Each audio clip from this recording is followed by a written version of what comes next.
or extraordinary circumstance like the one we're in, then they could call me back, but I'm still here in Charlotte. Cool. So Luke's going to talk a little bit about, for you guys, just his journey. I asked him to talk because he spent his high school years down at Shattuck, and then he moved on to Creighton and, like I said, Nashville now.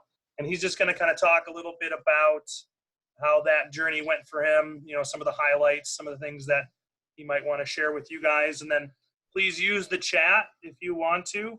I'll have it open, and then please, type in there, and I'll pass questions on to Luke as we see them. So, but like I said, feel free to chime in if you guys have any questions.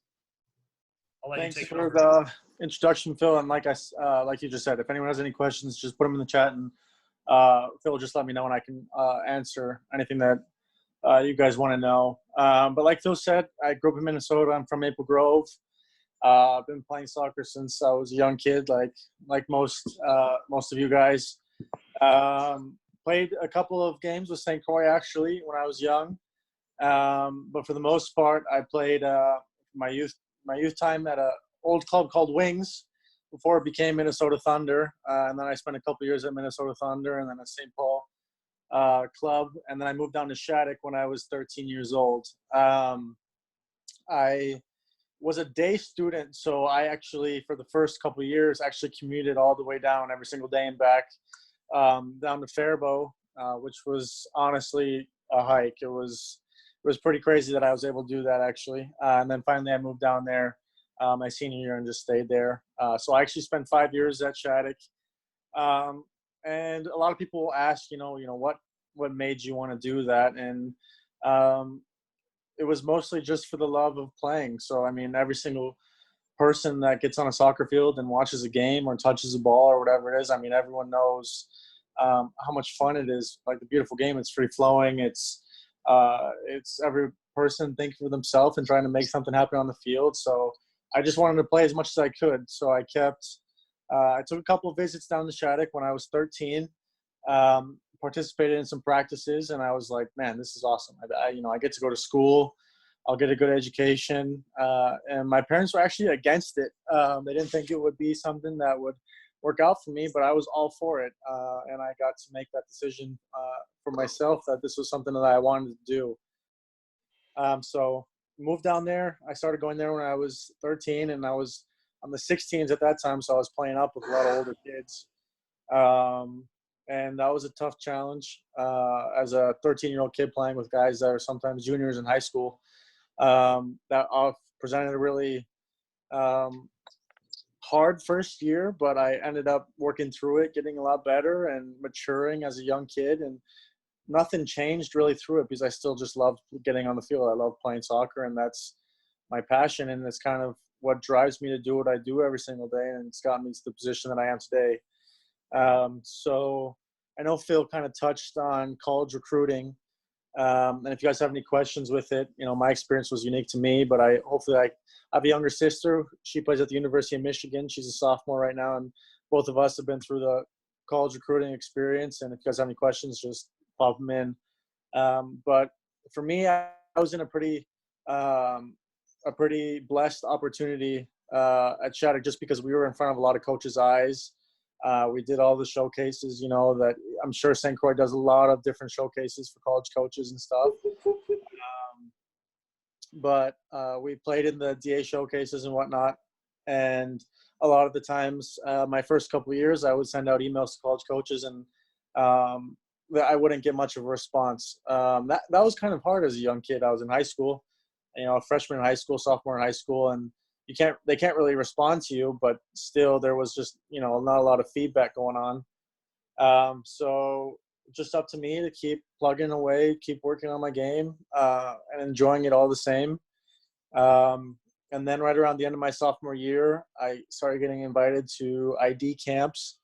And then by my junior year, that's when junior first was the deadline, the first day at that time that college coaches could reach out, and I opened up my email and I started getting a bunch of responses, which was awesome. And I had the opportunity to visit a bunch of schools. So Creighton was my go-to. I really, really wanted to go there, but I also had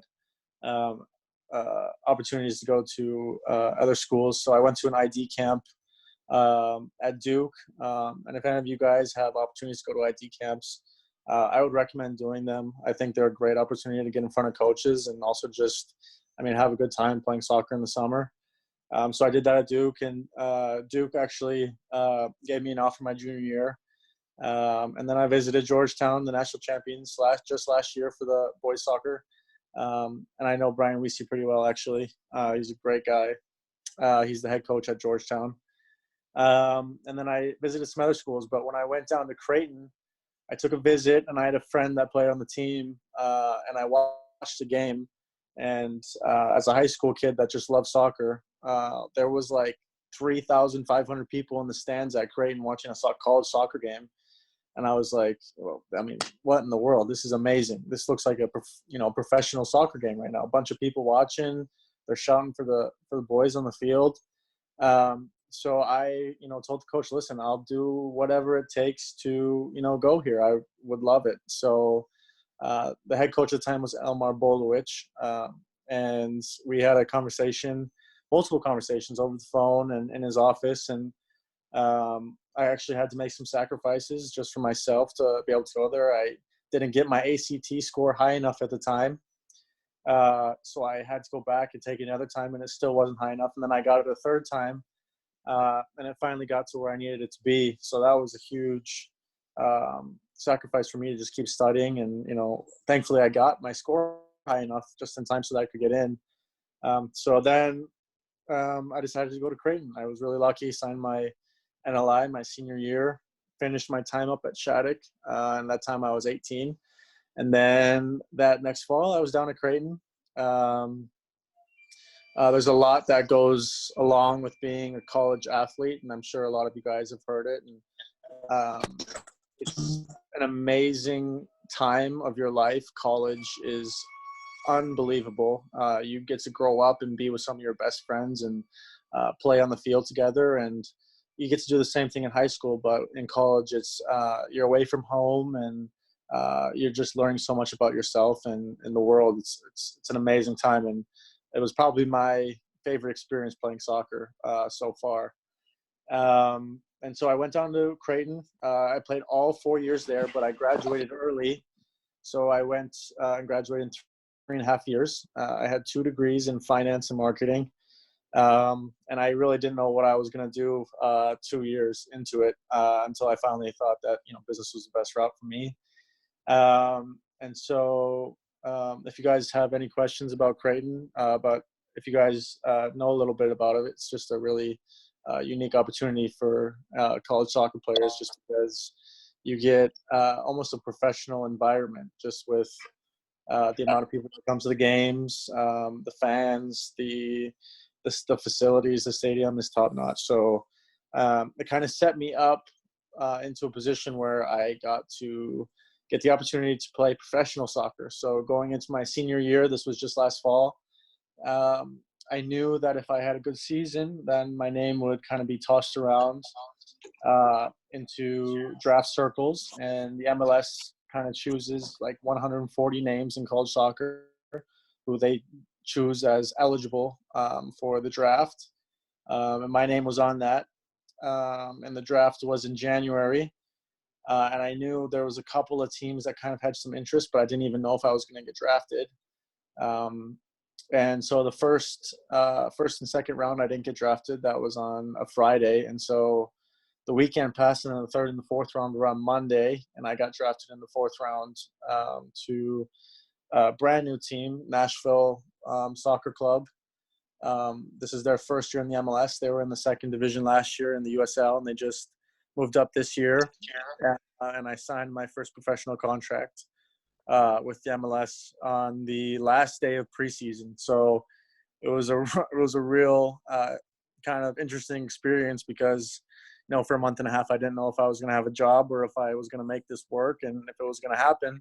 But on the last day, I was leaving to go home because I had to fly back to Minneapolis, and they really kept it quiet. I really didn't know what was going to happen. And as I walked down into the lobby, the GM and the coach kind of called me down to a room down in the lobby. and on the table was my first professional contract. So I got to sign that on my last day before I flew home. I packed up my stuff. I drove down to Nashville. And this is kind of the life of a professional athlete. On my way down to Nashville, I heard that my agent calls me and he tells me, hey, listen, they want you to get game experience because you're a young kid and, you need to kind of see what professional soccer is like, and that's not going to happen this year in the MLS. So they want to loan you out. And for those of you that don't know what loan you out means, a loan is basically just you're going to go play for a team in a lower division. So I got loaned out for the year to Charlotte, like Phil said. I'm here now playing in the USL. But obviously with this whole thing going on, we don't have any games. So just trying to practice with some guys. We do have individual practices starting this week with the coaches. And then it's just kind of on us to kind of stay fit and stay active and not gain too much weight and play a lot of video games, but we do our best. And hopefully we can start up soon. So that's kind of a little summary of my time up until now. I hope that kind of gives a little bit of a background. Yeah, that's great, Luke. And a couple of things that I thought about straight off the bat while you're talking about maybe that you can share a little bit more with the guys has to do with sort of the recruiting process, and how you're working to get to Creighton. Maybe you can talk a little bit about, the emails, the waiting, the persistence, the ID camps a little bit, like how many did you go to? Why did you choose those? I think maybe some of that would be awesome too. Sure. I guess I should take you back to the start of my recruiting experience. Just because I went kind of on a really high note as an 8th grader. I was 13 years old, and it was at Shattuck, and we were having practice, and we all huddled up before practice. And the coach is standing there, Bob Mullen, and he's got a stack of letters. So the college coaches would send a bunch of letters to guys, and he's got, all the juniors are getting their letters from their college coaches. And there was one left, and it was my name on it. And I was 13 years old, and all the guys looked like, what the heck? That's crazy that a 13-year-old's getting a letter. And it was from UCLA. And at that time, I opened the letter, and everyone was looking at me like, what in the world? This kid's getting a letter from UCLA at 13. And I went very, very high on that. I was like, hey, listen, I'm going to be good. As a 13-year-old kid, you think you're kind of hot stuff when that happens. And so I thought it was going to be done.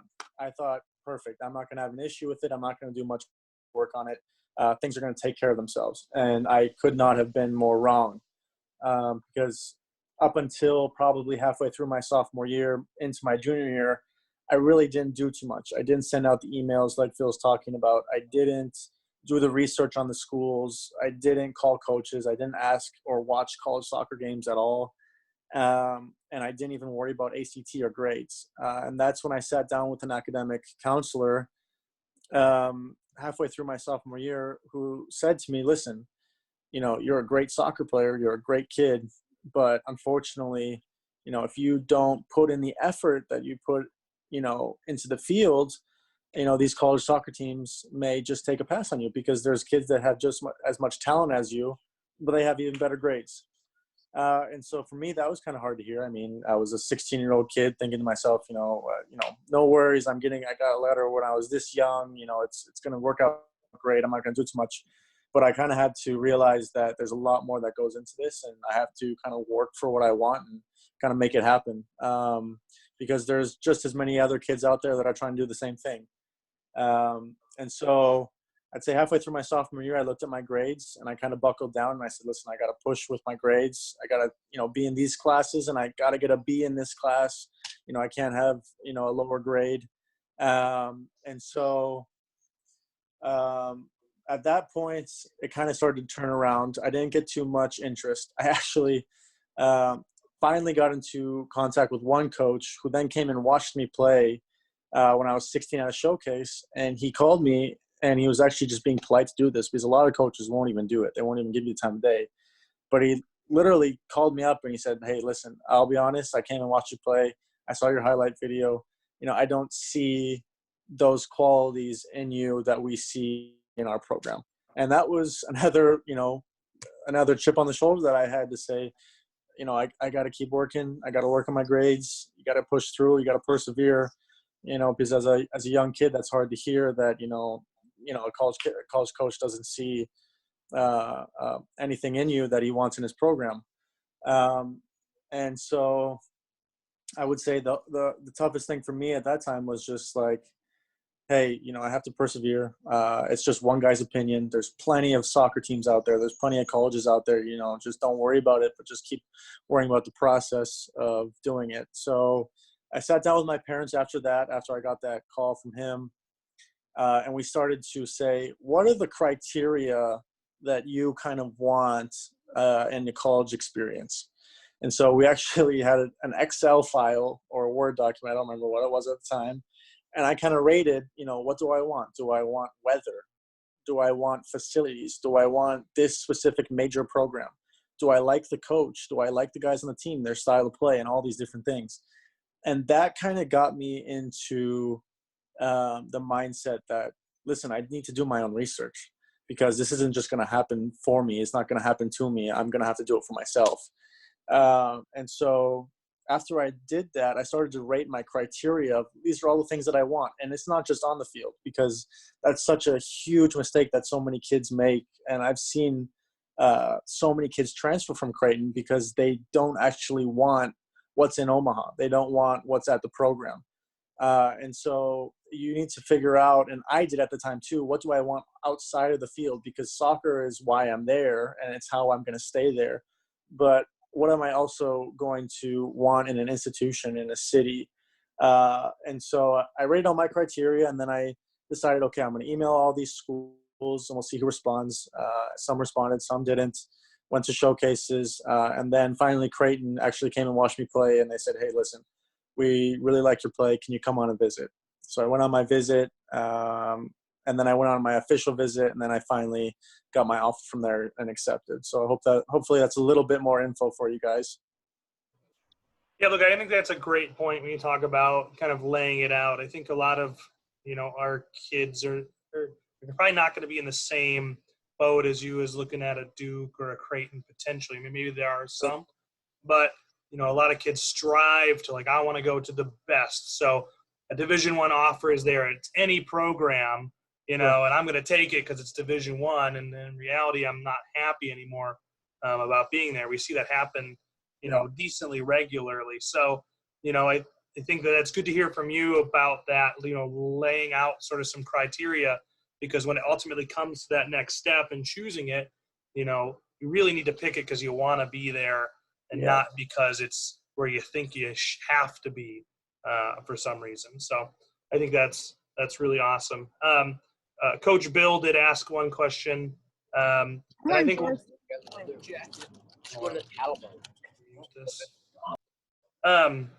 Coach Bill did ask one question. I think we'll relate this to the college game and your experience there. He asked, ability-wise, rank these three from top to bottom.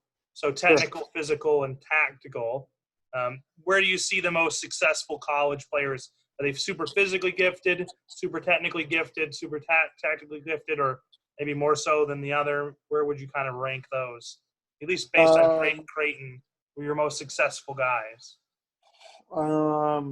Gosh, I think one thing that's for sure is when you get to kind of a program like Creighton, I think a lot of the athletes that we have are athletically, technically, as well as, like you said, mentally. So I don't think it's necessarily one of those. Rather, it's like a lot of guys kind of understand that, to play in Division I soccer, it is, I'll be honest with you, it is more physical. It has the reputation to be more physical. You have to be stronger. You have to be fitter. But at the same time, those other aspects don't really go away. And it's kind of what gets you to that level. So I don't really want to say that there's one that is really more important.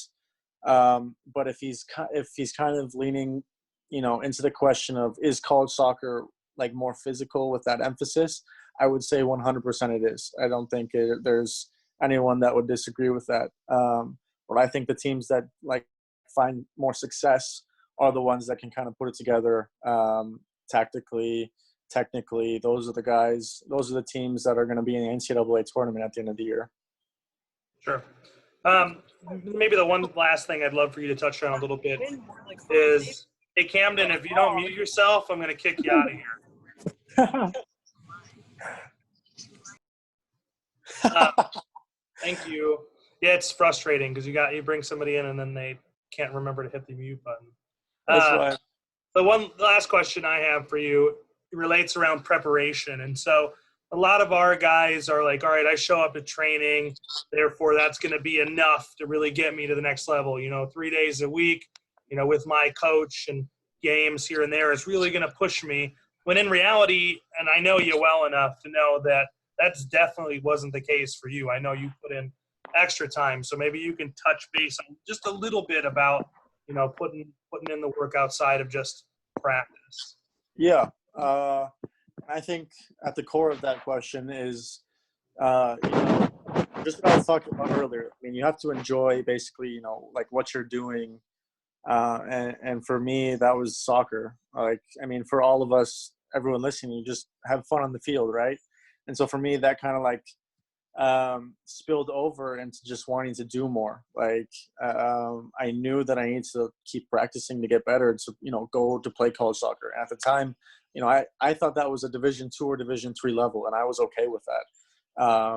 And for me, growing up in Maple Grove, playing Division II soccer, playing Division III soccer, that was fine for me. I was going to go to college, I was going to have friends, and that was going to be awesome. But as I started working extra time, as I started doing outside things on my own, finding YouTube videos where I could copy tricks, where I would watch games constantly on TV, where I would just go for a run. That was the hardest thing growing up, was learning to actually just be okay running on my own for a couple miles. That took me like a year until I could get myself to consistently just go for a run. And for me, I never thought that those things would lead to where it would today. I thought it was just, hey, this is like the work that I need to put in because I love the game. I love being on the field with my friends. This is awesome. And fortunately enough for me, that hard work kind of transpired into what it is now, going to Creighton, going to Shattuck, and then, being drafted to play MLS. So I would say that there is a discipline aspect where you gotta, work hard to get better on the field. But at the same time, it was like my passion. It was what I enjoyed to do. And that's so important. Awesome. Uh-oh, did we lose you? There you are. There we go. I do have, if anybody has any questions, feel free to put them in the group chat. Otherwise, we'll kind of start to wrap this up a little bit. I'm going to kind of tell a little story, and Luke might vaguely remember this, but when Luke was 12, you came and played in the SC Del Sol tournament in Arizona with my team, with Isaac Frent and all those guys. And funny enough, there was one game where my dad actually came to Arizona to referee, and he was centering this game, our game that we were playing in. My dad was refereeing the center. And, really? Yeah, it's really funny. And so I have video. I have to dig it up, but I have video of you. Somebody was shooting video that game of you hauling, turning the corner on some kid, him pushing the ball away from you, and you pulling him down as he kind of came into you. So you clearly brought him down, and my dad awarding you a penalty on your behalf. It was really funny. And so I dug it up a couple months after that and showed it to him. He's like, I didn't see that. That is incredible. Yeah, it was super funny to watch. He's like, I thought he for sure got taken out, when in reality, you were the one that caused yourself to earn a pen. So that sounds like it sounds exactly like you, for sure. So I don't really see anything in the group chat at this point in time, but I wanted to thank you very much for coming on and talking with us. Keep an eye out for Luke in the MLS. Try to catch Charlotte Independence. If you guys can see that, that's where he is currently. We'll be hopefully playing when we resume, and then hopefully get to Nashville.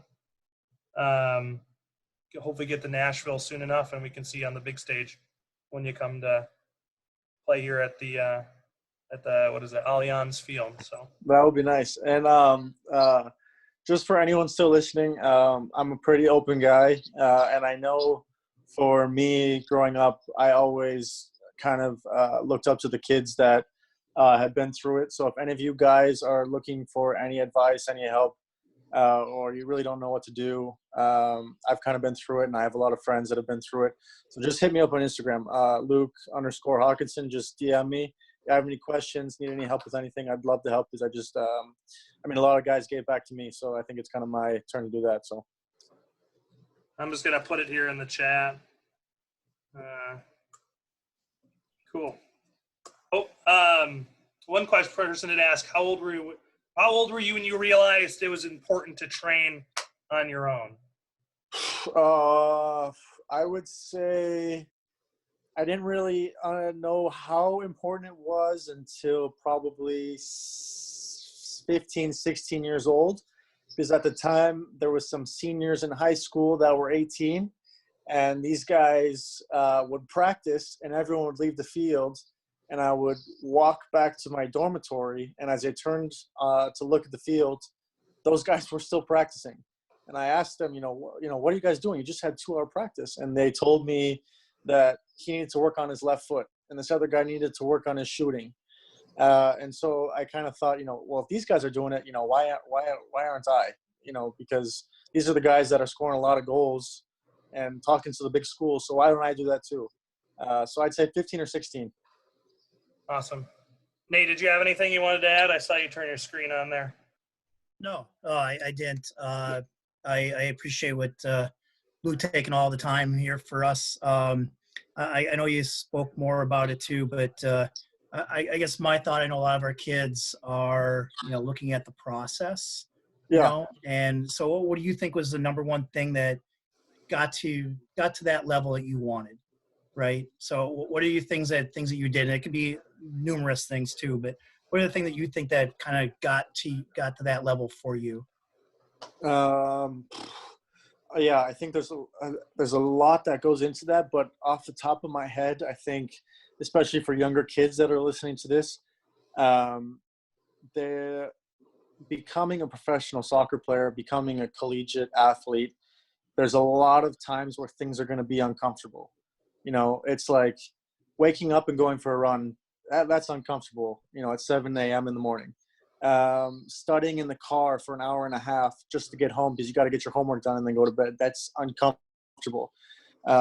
Lifting weights with, back squatting, breathing hard from doing fitness, whatever it is. So there's a lot of things that will make this process uncomfortable.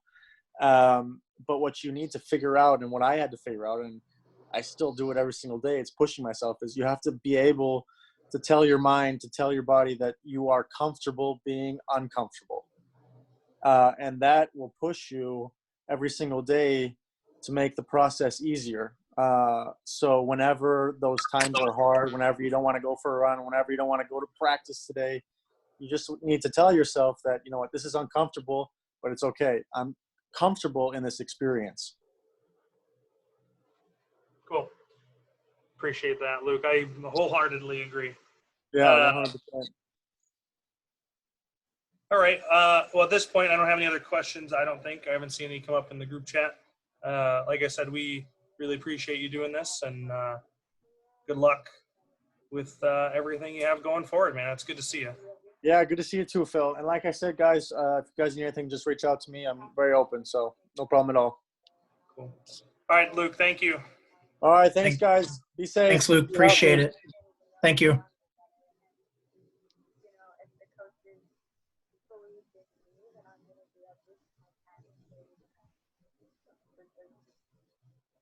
Believing in yourself and relying. Hey, thanks, Phil. That was a good job. You did really good. Thank you, Bill. You